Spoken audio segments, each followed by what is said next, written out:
வீரத் தமிழரின் மரபில் உறக்கு முறையில் உருவாக்கப்படும் அம்மன் TRY-TFT கல்வி ஓர் உறுதியின் அடையாளம். பள்ளிகளுக்கு விடுமுறை அளிக்கப்பட்டதை அடுத்து தமிழகத்தில் உள்ள முக்கிய கோயில்களில் நேற்று பக்தர்கள் கூட்டம் அதிகரித்து காணப்பட்டது.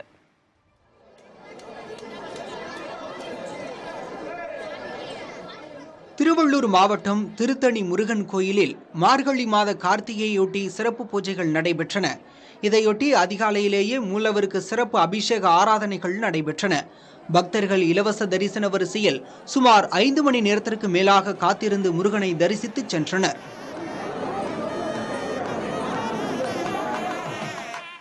தஞ்சை பெரிய கோயிலுக்கு வந்த பக்தர்கள் நீண்ட வரிசையில் பல மணி நேரம் காத்திருந்து பெருவுடையாரை தரிசித்து சென்றனர். வேளாங்கண்ணி பேராலயம், சபரிமலை செல்லும் பக்தர்கள் தஞ்சை வழியை கடந்து போகும்போது பெருவுடையாரை தரிசித்து செல்கின்றனர். கோயில் முழுவதும் காவலர்கள் பாதுகாப்பு பணியில் ஈடுபடுத்தப்பட்டுள்ளனர்.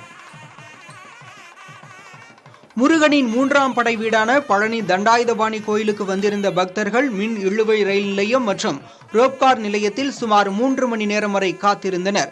பின்னர் மலைக்கோயிலில் முருகனை தரிசிக்கவும் 5 மணி நேரம் வரை பக்தர்கள் காத்திருந்தனர்.